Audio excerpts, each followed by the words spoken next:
ਲੋ ਜੀ ਅਸਲਾਮ ਵਾਲੇਕੁਮ ਦੋਸਤੋ, ਉਮੀਦ ਹੈ ਸਭ ਖੈਰੀਅਤ ਨਾਲ ਹੋਣਗੇ। ਅੱਜ ਰਬਵਾ ਦੇ ਵਿੱਚ ਆਖਰੀ ਸ਼ਾਮ ਦੀ ਸੈਰ ਜਿਹੜੀ ਹੈ ਮੈਂ ਕਿਹਾ ਵੀ ਦੋਸਤਾਂ ਨਾਲ ਸ਼ੇਅਰ ਕਰ ਲਈਏ। ਮਸਜਿਦ ਕਮਰ ਤੁਸੀਂ ਦੇਖਿਆ ਇੱਕ ਸਾਈਡ 'ਤੇ ਉਹਦੇ ਸਾਹਮਣੇ ਜਿਹੜੇ ਘਰ ਬਣੇ ਨੇ ਉਹ ਵੀ ਤੁਹਾਨੂੰ ਦਿਖਾ ਦਿੱਤੇ। ਜਿਉਂ ਤੁਸੀਂ ਚੱਲਦੇ ਜਾਓ ਬਾਜ਼ਾਰਾਂ ਦੇ ਵਿੱਚ ਬੁਲੰਦੋ ਬਾਲਾ ਇਮਾਰਤਾਂ ਬਣਦੀਆਂ ਨਜ਼ਰ ਆਉਂਦੀਆਂ ਨੇ।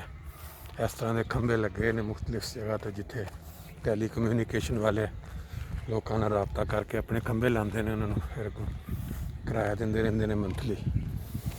ਇਹ ਸਾਈਡ 'ਤੇ ਜਿਹੜੇ ਮਕਾਨ ਮੇਰੇ ਖਿਆਲ ਇੰਨਾ ਪੁਰਾਣਾ ਨਹੀਂ, ਇਹ ਵੀ ਤਕਰੀਬਨ ਨਵਾਂ ਹੀ ਬਣਿਆ ਲੱਗਦਾ। ਅਗਰ ਕਿਧਰੇ ਅੱਲਾ ਨੇ ਤੌਫੀਕ ਦਿੱਤੀ ਤੇ ਇਸ ਜਗ੍ਹਾ ਦੇ ਉੱਤੇ ਇਨਸ਼ਾ ਅੱਲਾਹ ਤਾਲਾ ਅਸੀਂ ਵੀ ਕਿਤੇ ਮਕਾਨ ਬਣਾਉਣ ਦੀ ਕੋਸ਼ਿਸ਼ ਕਰਾਂਗੇ, ਜੇ ਖੁਦਾ ਤਾਲਾ ਵੱਲੋਂ ਮਨਜ਼ੂਰ ਹੋਇਆ ਤੇ ਨਾਲ। ਤੇ ਬਾਕੀ ਸਭ ਮਕਾਨ ਬਣ ਚੁੱਕੇ ਨੇ, ਬੜੇ ਬੜੇ ਖੂਬਸੂਰਤ ਰਿਹਾਇਸ਼ਾਂ। ਇਹ ਮਸਜਿਦ ਕਮਲ ਵਾਲਾ ਜਿਹੜਾ ਦਾਰੁਲ ਸਦਰ ਦੀ ਬਾਜ਼ਾਰ ਹੈ ਨਾ, ਉਹ ਹੈ। ਉਸ ਸਾਈਡ ਤੇ ਦੇਖੋ ਜਿਹੜਾ ਬਾਜ਼ਾਰ ਹੈ, ਗਲੀ ਜਾ ਰਹੀ ਹੈ ਇਹ ਦਾਰੁਲ ਸਦਰ ਦੇ ਅੰਦਰ ਵਾਲੀ ਸਾਈਡ ਨੂੰ, ਔਰ ਅੱਗੇ ਫਿਰ ਚਲਦੇ ਚਲੇ ਜਾਓ ਤੇ ਬੜਾ ਹੀ ਖੂਬਸੂਰਤ ਨਜ਼ਾਰਾ ਰਵਾ ਦੀ डूबती शाम कह लो या ढलकता हुआ गुरूब आफ्ताब का वक्त। है देखो तुसी कोठी देखो तो नज़ारा लवो, देखो अपोजिट कमाल यार कमाल किस्म दे। यह वो जगह जी अल फैज़ फ्लैट्स के नाम तो मशहूर सी, जिन्होंने बहुत दुनिया जानती। जो बाजवा साहब के इत्थे अल फैज़ फ्लैट्स, उदों तो मैं सुरख रंग दे उन्होंने उत्ते रंग हुंदा सी। फिर अगों नुक्कर ते फिर एक मकान बने बारिश ना होने की वजह तो देखो किन्नी आलूदगी सड़क के उत्ते, मिट्टी कट्टा। है वो सड़क जी जाके सीधी दारुल फजल सरगोदा रोड पर निकल आती। वो पिछों आओ अगे तो फिर सड़क इस कंडीशन आ जाती है। अगे फिर तो मकान जेडे दारुल सदर दे विच जी कमर रोड ते अगर सीधे निकल आओ इधर बाहर वाली साइड नो रवा जिथे एंड हो रहा, साइडों के उत्ते जोड़े मकान बने ने सारे कमाल किस्म दी उच्चियां उच्चियां बिल्डिंगां आइंदा भी नवे तो नवे बनते रहंदे। गल बनया वाली जी गली है ये भी मस्जिद लतीफ वाल शायद में जा रही है। ये हुण इहदे विचों दी गुजरना तो इस टाइम नहीं है। मैं क्या अज शाम नूं आखिरी शाम ज़ाहिर रवा दे विच उन्होंने भी कुछ रिकॉर्डिंग च लिया के दोस्तों नाल शेयर कर ली, दे लीए कि जरा रवा तो बाहर जाके देखी की सीन खेतों वाला है। और सड़क जी चलती जा रही है मस्जिद कमर तो, अगर पैदल निकलो दारुल सदर नूं क्रॉस करदे होए साइडों के उत्ते बिल्कुल एंड ते भी आके इन्ने वड्डे घर बन चुके हैं। बल्कि यह देखो ज़ेरे तमीर भी लग रहे कुछ। इधर आके फिर गुरूब आफ्ताब दा खूबसूरत नज़ारा जोड़ा तुहानूं इत्थों नज़र आ रहा इस टाइम। और सामने जी बिल्डिंग नज़र आ रही बैक ते रेलवे के दूसरी तरफ वो क्वार्टर्स ने जोड़े जमात ने मुख्तलिफ वर्कर्स जोड़े दफ्तर काम करते हैं उन्होंने वास्ते बनाए ने। लो जी इधर आके दारुल सदर का एंड हो गया। देखो अगे खेत शुरू हो जाते हैं वो परले पासे लाइन पर, और वो बैक साइड पे सूरज आज सारा दिन इंजॉय करवा के ते इस टाइम गरूब हो रहा जी। गरूब हो रहा है ना जिस टाइम सूरज पे चिड़ियाँ की चहचहाहट खेल ये बड़ी दीद नहीं लगती बंदे नूं। गली जी मेन सड़क जाती है तो फाटक दे वाली उसके पिछे जी दारुल सदर दे विच बड़ी खूबसूरत रिहाइशां। लो जी दोस्त जेड़े भी अपने बाहर दे मुल्कां सैटल ने, लेकिन वड्डे वड्डे घर उन्हां दे इत्थे कायम रवा दे विच बजुर्ग रह रहे हैं या कोई अजीज़ रह रहे हैं। सुल्तान सरवर फिर अगे घर आ गया जी। ਇਹ ਉਹ ਗਲੀ ਜਿਹੜੀ ਦਾਰੂ ਸਦਰ ਦੇ ਵਿੱਚ ਗਾਲਬਨ ਮਸਜਿਦ ਲਤੀਫ ਸਾਹਮਣੇ ਮਨਾਰ ਨਜ਼ਰ ਆ ਰਹੇ ਨੇ। ਪਹੁੰਚਦੇ ਹਾਂ ਉਹਦੇ ਤੇ ਕਰੀਬ ਤੇ ਫਿਰ ਪਤਾ ਲੱਗੇਗਾ। ਮਸਤਾਂ 'ਚ ਅੱਜ ਕੱਲ੍ਹ ਨਮਾਜ਼ਾਂ ਦਾ ਜ਼ਿਆਦਾ ਹਾਜ਼ਰ ਹੋਣ ਦੀ ਇਜਾਜ਼ਤ ਨਹੀਂ। ਲਤੀਫ ਲੋ ਜੀ ਆ ਦੇਖੋ ਮਾਸ਼ਾਅੱਲਾ ਕਿਆ ਜ਼ਬਰਦਸਤ ਲੋਕਾਂ ਨੇ ਆਪਣੀਆਂ ਰਾਇਸ਼ਾਂ ਬਣਾਈਆਂ ਨੇ। ਹੁਣ ਉਹ ਖੁਦ ਇੱਥੇ ਸੈਟਲ ਨੇ ਜਾਂ ਉਹਨਾਂ ਦੇ ਵਾਲਦੈਨ ਸੈਟਲ ਨੇ ਇੱਥੇ। ਇਹ ਦਾਰੁਲ ਸਦਰ ਸ਼ਰਕੀ दारुल सदर गरबी लतीफ़। मैं जर्मनी से, मैंने कहा मैं जर्मनी से। चलो ना क्या अब्दुल अजीज़ साहब दारुल सदर में, ठीक है। और ये मस्जिद लतीफ़ है ना। चलो शुक्रिया। लो जी चलते हैं एक दोस्त नाल भी मुलाकात होगी। कहने लगे जी मलक आसफ साहब फरीदबर्ग वाले साडे अजीज़ ने नवे। मैं कहा चलो थोड़ी भी चेहरा लै लें। अगों हुण सड़क आ गई जी दूसरी। मकान देखो तुसी कमाल सारे सरदे है। देखो इधर वो पुरानी बस्ती जिहदे विच वाले शाले जां हुंदे सीगे। फिर अगर सड़क के वास्ते पैदल चलते जाओ अगे जहाँ निकलती है सड़क उत्ते सरगोदा रोड सरगोदे दे इस पासे चलो।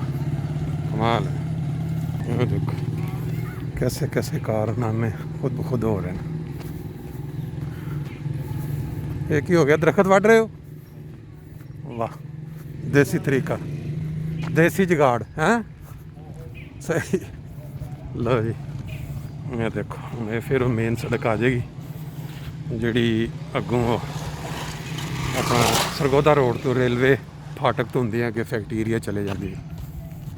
इस सड़क के उत्ते भी बड़ियां यादां जड़ियां देखो तुसी मकान ऐसे पाए दे मकान बने ने कि इन्हों देख के कोई बंदा अंदाज़ा नहीं लगा सकता कि असी जनाब अपना इत्थे रवा जां कि इस्लामाबाद किधरे फिर रहे हैं। और इस पासे भी ये तो काफ़ी पुराना बनया गालबन मिट्टी घट्टा। ये जी चीज़ है वो पुरानी चीज़ जी कि किसी ज़माने च इंतहाई हर जगह पर मुझे मिलती सी। हुण तो ग्राउंडा च इन्होंने काफ़ी हैवी मकान खास तरतीब नाल और काफ़ी महंगा खुला बनया है। ये सामने साढ़े एक दोस्त बचपन के क्लास फैलो गालबन उन्होंने घर। मैं देखो तुसी ये जिन्नियां अल्लाह ताला दे इनामात या अल्लाह ताला ने जिहड़े फजला तो नवाजे है उन्होंने अगे जाके देखो अगे तक वो कोठियाँ बनिया ने। अगू दारुल फजल शुरू हो जाएगा। सड़क को क्रॉस करांगे तो मेरा ख्याल इत्थों तक हो के तो वापस चलने। गालबन इत्थे किधरे अपना शरीफ खान साहब का मकान हुंदा सी, पता नहीं हुण वो इस टाइम गालबन शायद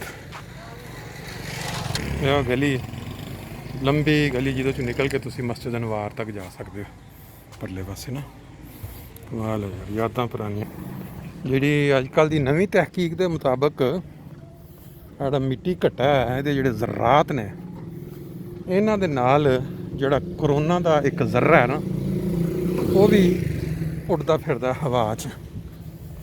और एक तो दूसरी इस वास्ते तकरीबन हर शख्स जोड़ा इत्थे तुहानूं नज़र आएगा वो नकाब वो अपना पा के मूँह दे उत्ते जिन्हों कहते ने चेहरा और नक उन्होंने बचाने वास्ते। लो जी अगों चक्कर लगा के वापस हो। इसका भी नाम नहीं याद होने कौन रहिंदा सी लेकिन याद है मकान काफ़ी पुराना मकान है। फिर ये सामने यह मकान आ गया नाम का तो लेकिन काफ़ी मकान वो ने जेड़े इत्थे नवे आबाद होए ने नवे बने ने जिन्हां तो ये लगता कि किन्ने परसेंट साडी आबादी जिहड़ी इत्थे जिन्हां दे अच्छे महंगे मकान ने वो गैर ममालक च आबाद हो चुकी है।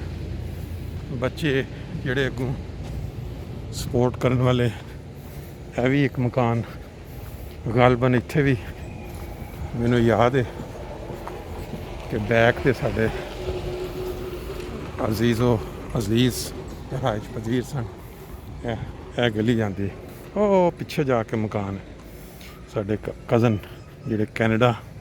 ਇਹ ਦੇਖੋ ਨਾਲ ਫਿਰ ਚੌਧਰੀ ਹਾਊਸ। ਇਹ ਦੇਖੋ ਔਰ ਇਹ ਜਿਹੜੀ ਸੜਕਾਂ 'ਤੇ ਫਿਰਨਾ ਨਾ ਜੀ ਬਿਲਕੁਲ ਕੋਈ ਮਾਲਕ ਨਹੀਂ ਇਹਨਾਂ ਦਾ ਨਜ਼ਰ ਆ ਰਿਹਾ। ਇਹ ਵੀ ਇੱਕ ਨਵੀਂ ਚੀਜ਼ ਜੀ। ਇਹ ਦੇਖੋ ਸਾਰੇ ਬੇਸ਼ੁਮਾਰ ਉਹ ਮਕਾਨ ਨੇ ਜਿਹੜੇ ਉਸ ਜ਼ਮਾਨੇ 'ਚ ਨਹੀਂ ਸੀ ਹੁੰਦੇ, ਨਜ਼ਰ ਨਹੀਂ ਸੀ ਆਉਂਦੇ। ਹੁਣ ਇਹ ਕਿ ਨਵੇਂ ਬਣਦੇ ਚਲੇ ਜਾ ਰਹੇ ਨੇ। ਬਲਕਿ ਤੁਸੀਂ ਦੇਖੋ ਬਾਹਰ ਨਵੀਂ ਤਾਮੀਰ ਵਾਸਤੇ ਪੱਥਰਾਂ ਦੇ ਰੇਤ ਦੇ ਢੇਰ ਲੱਗੇ ਨੇ।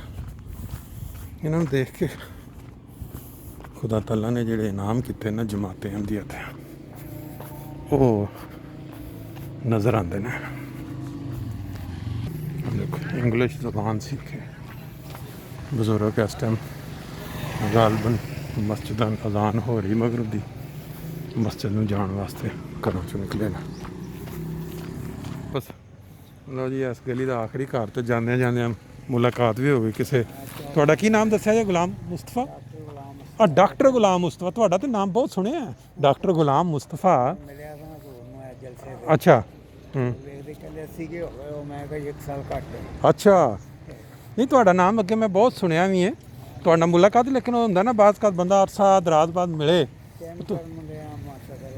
ਅੱਛਾ ਤੇ ਤੁਸੀਂ ਕਿਹੜੀ ਜਗ੍ਹਾ ਤੇ ਸੋ ਮਤਲਬ ਡਾਕਟਰੀ? Veterinary doctor. ਠੀਕ ਹੈ ਨਹੀਂ ਅੱਛਾ ਵਾਕ ਜਿਹੜੀ ਬਹੁਤ ਜ਼ਰੂਰੀ।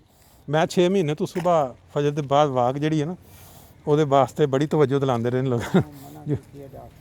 ਲੇਕਿਨ ਚੜਾ ਕੇ ਨਿਕਲਿਆ ਕਰੋ। ਹਾਂ ਨਹੀਂ ਤੁਸੀਂ ਨਾ ਐ ਚੜਾ ਕੇ ਨਿਕਲਿਆ ਕਰੋ, ਇਹ ਬੜਾ ਜ਼ਰੂਰੀ ਹੈ ਤੁਹਾਡੀ ਉਮਰ ਵਾਸਤੇ ਨਾ। ਖਾਸ ਤੌਰ 'ਤੇ ਜਦੋਂ ਨਿਕਲੋ ਚੜਾ ਲਓ। ਇੱਕ ਤਾਂ ਮਿੱਟੀ ਘੱਟੇ ਤੋਂ ਬਚੋਗੇ, ਦੂਜਾ ਐਵੇਂ ਕਿ ਥੋੜ੍ਹਾ ਬਹੁਤਾ ਠੀਕ ਹੈ। ਓਕੇ ਜੀ, ਅਸਲਾਮ ਵਾਲੇਕੁਮ।